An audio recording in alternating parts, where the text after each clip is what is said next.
Hello friends, I have a gift for you. It is an article that I want to read to you as a gift. And I say a gift because it's an absolutely beautiful piece of writing. This, of course, is a translation from the original. And it is written in such a way that, although I could tell you the story of what I read, it wouldn't do justice to the beauty of the text. It's a classic, it's absolutely awesome, and I think you're going to enjoy listening to its reading. I'm also going to use some of the concepts written here in more than one context later on. So in another video, I might be referring to this reading. And if you listen to this, as you're listening right now, you're going to understand how in different contexts we can use the same information. So I think it's worth our while to go through this article so that in a different context we can analyze what it says here from the perspective of relationships, from the perspective of health, the body. I mean, there are different ways in which we're going to be discussing this. So let me set this up for you before I tell you what it is. Imagine this. It is a gathering, but it's a gathering. I'm going to tell you like this. I want to read it. Then later, I'll tell you what the text is. So imagine a gathering in a culture, in a society where men and women do not socialize together. So the men get together and they talk, and the women get together and they talk separately. But unlike in our culture, men and women socialize together, in this group of people, they don't do that. So it's a classic text, as I mentioned. And imagine I graduated as a philosophy major in 1992. So I took the class where I read this article, where we studied this article, in the late 80s, to give you an idea how long ago that was. But I had a professor, the reason I mentioned this is because I had a professor who was absolutely brilliant, and he was also very humorous. So I remember like it was last night when he was explaining this setup. I'm setting it up for you as he did. And this is how he explained it. He says, look guys, let's face it. This is a bunch of old guys sitting around, it's late at night, and they're all just telling stories, to one another. So it's a bunch of guys, and then my professor would say, and you know what? They were drinking wine. It was late at night. The women were not there. So each one of them gets up and does like a speech, right? But of course, as the night proceeds and as the wine continues flowing, the speeches become ever more absurd or ever more fantastic. So this is like the third or fourth speech. After this one, there are only two guys that haven't spoken yet. So this is one of the later speeches of the evening. So it's pretty wild, my professor would say, So I'll let you decide if you think it's wild or not. Let me read it. It's not very long, and then we'll talk about it. Okay, so it says like this. Aristophanes professed to open another vein of discourse. He had a mind to praise love in another way, unlike that either of Pausanias or Erechimachus. Mankind, he said, judging by their neglect of him, have never, as I think, at all understood the power of love. For if they had understood love, they would surely have built noble temples and altars, and offered solemn sacrifices in love's honor. But this is not done, and most certainly ought to be done, since of all the gods, love is the best friend of man, the helper and the healer of the ills which are the great impediment to the happiness of the race. I will try to describe his power, the power of love, to you, and you shall teach the rest of the world what I'm teaching you, says Aristophanes. In the first place, let me treat the nature of man and what has happened to it. For the original human nature was not like the present, but different. The sexes were not two as they are now, but originally three in number. There was man, woman, and the union of the two, having a name corresponding to this double nature, which had once a real existence, but is now lost, and the word androgynous is only preserved as a term of reproach. In the second place, the primeval man was round, his back and sides forming a circle, and he had 4 hands and 4 feet. one head with two faces, looking opposite ways, set on a round neck and precisely alike. Also 4 ears, 2 privy members, and the remainder to correspond. He would walk upright as men now do, backwards or forwards as he pleased. And he could also roll over and over at a great pace, turning on his 4 hands and 4 feet, 8 in all, like tumblers going over and over with their legs in the air. This was when he wanted to run fast. Now the sexes were 3, and such as I have described them, because the sun, moon, and earth are 3, and the man was originally the child of the sun, the woman, child of the earth, and the man-woman, a child of the moon, which is made up of sun and the earth. And they were all round and moved round and round like their parents. Terrible was their might and strength, and the thoughts of their hearts were great, and they made an attack upon the gods. Of them is told the tale of Otis and Ephialtes, who, as Homer says, dared to scale heaven and would have laid hands upon the gods. Doubt reigned in the celestial councils. Should they kill them and annihilate the race with thunderbolts as they had done with the giants? Then there would be an end to the sacrifices and worship which man offered to them. But, on the other hand, the gods could not suffer their insolence to be unrestrained. At last, after a good deal of reflection, Zeus discovered a way. He said, "Metkins, I have a plan which will humble their pride and improve their manners. Men shall continue to exist, but I will cut them in two, and then they will be diminished in strength and increased in numbers. This will have the advantage of making them more profitable to us. They shall walk upright on 2 legs, and if they continue to be insolent and will not be quiet, I will split them again, and they shall hop about on 1 leg." He spoke and cut men in 2, like a sorb apple, which is halved for pickling, or as you might divide an egg with a hair.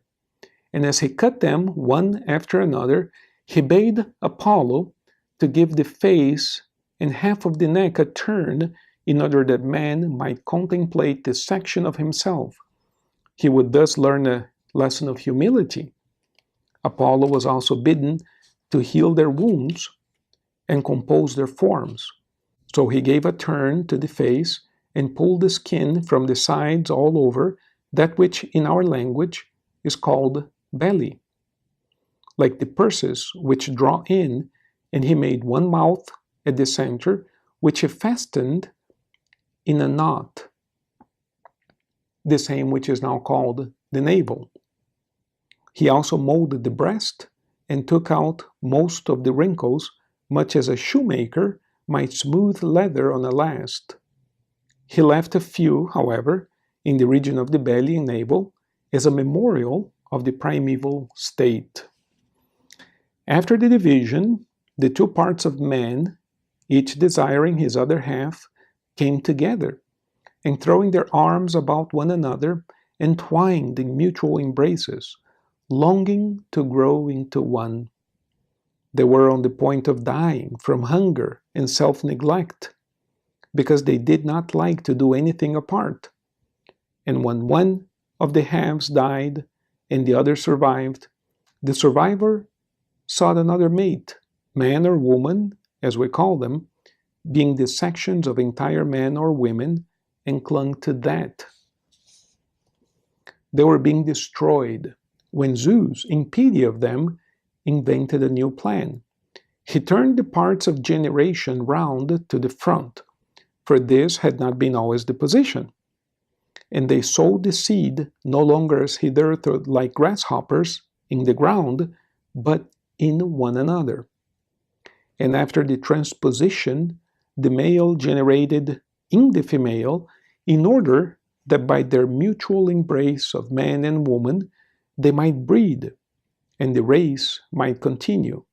Or, if men came to man, they might be satisfied and rest and go their ways to the business of life. So ancient is the desire of one another which is implanted in us, reuniting our original nature, making one of two, and healing the state of man. Each of us, when separated, having one side only, like a flat fish, is but the indenture of a man, and he is always looking for his other half. Men who are section of that double nature which was once called androgynous are lovers of women. Adulterers are generally of this breed, and also adulterous women who lust after men. The women who are a section of the woman do not care for men, but have female attachments. The female companions are of this sort, but they who are section of the male follow the male, and while they're young, being slices of the original man, they hang about men and embrace them, and they're themselves the best of boys and youths, because they have the most manly nature. Some, indeed, assert that they're shameless, but this is not true, for they do not act thus from any want of shame, but because they're valiant and manly, and have a manly countenance, and they embrace that which is like them. And this, when they grow up, become our statesmen, and these only, which is the great proof of the truth that I'm saying. When they reach manhood, they're lovers of youth, and are not naturally inclined to marry or beget children. If at all, they do so only in obedience to the law, but they're satisfied if they may be allowed to live with one another unwedded. And such a nature is prone to love and ready to return love, always embracing that which is aching to him. And when one of them meets with his other half, the actual half of himself, whether he be a lover of youth or a lover of another sort, the pair are lost in an amazement of love and friendship and intimacy, and one will not be out of the other's sight, as I may say, even for a moment. These are the people who passed their whole lives together, yet they could not explain what they desire of one another. For the intense yearning which each of them has towards the other does not appear to be the desire for lovers' intercourse, but of something else, which the soul of either evidently desires and cannot tell, and of which she has only a dark and doubtful presentiment. Suppose Hephaestus, with his instruments, to come to the pair which are laying side by side and say to them, "What do you people want of one another?" They would be unable to explain. And suppose further that when he saw their perplexity, he said, "Do you desire to be wholly one, always day and night, to be in one another's company? For if this is what you desire, I am ready to melt you into one and let you grow together, so that being two, you shall become one. And while you live a common life, as if you were a single man, and after your death in the world below, still be one departed soul instead of two. I ask whether this is what you lovingly desire, and whether you are satisfied to attain this."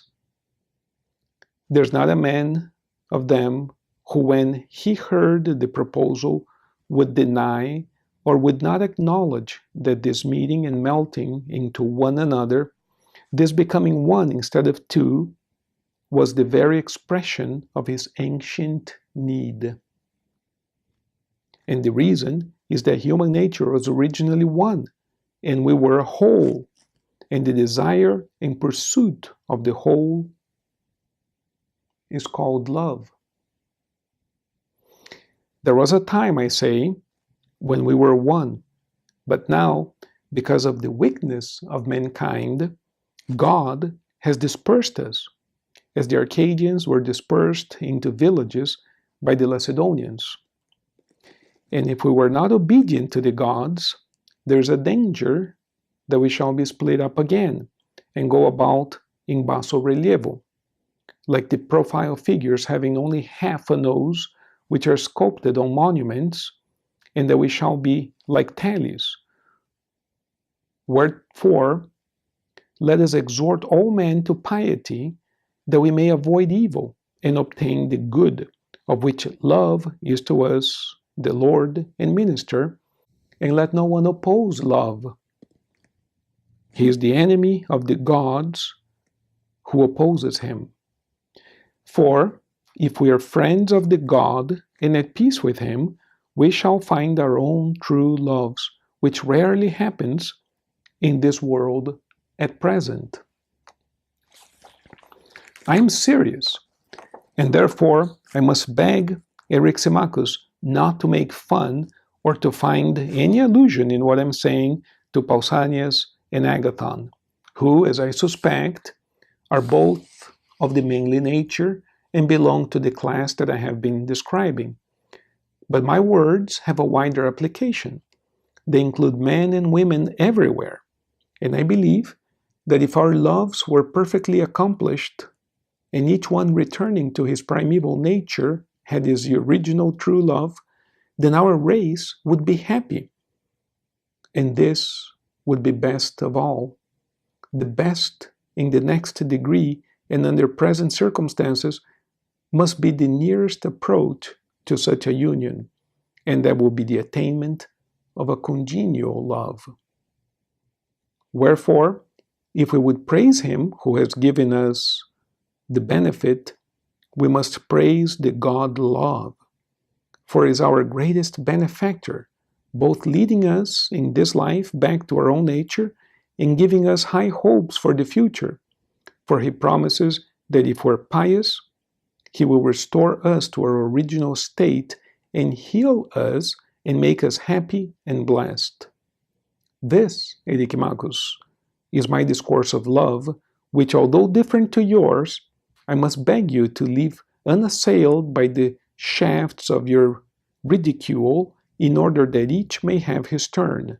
Each, or rather either, for Agathon and Socrates are the only ones left.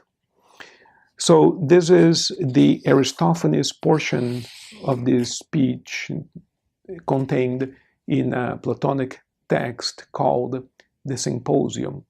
Like I said, it's a gathering of several men, and each one of them gets up and does a little speech, the nature of love and truth and a few other topics.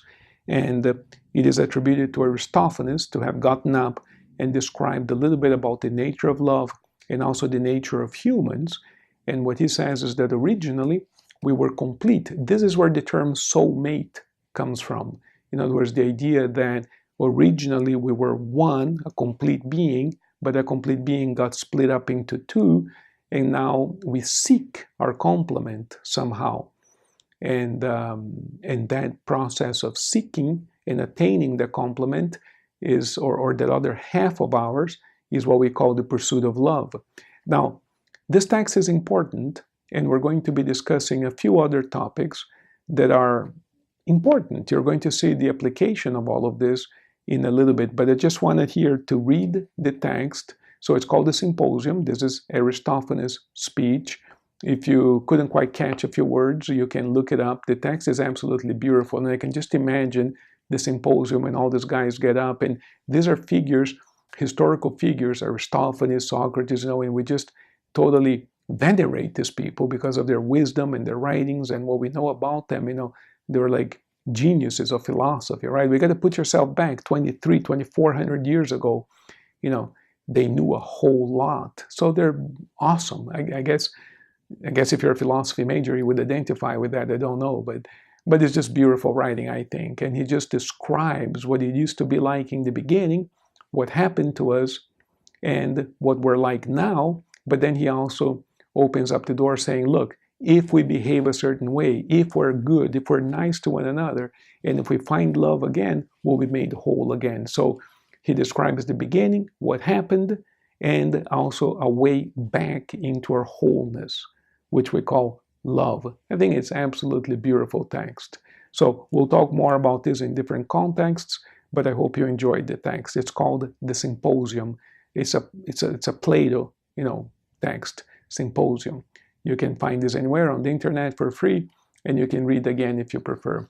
I just wanted to have this opportunity to read it to you because I think it's beautiful. Thank you.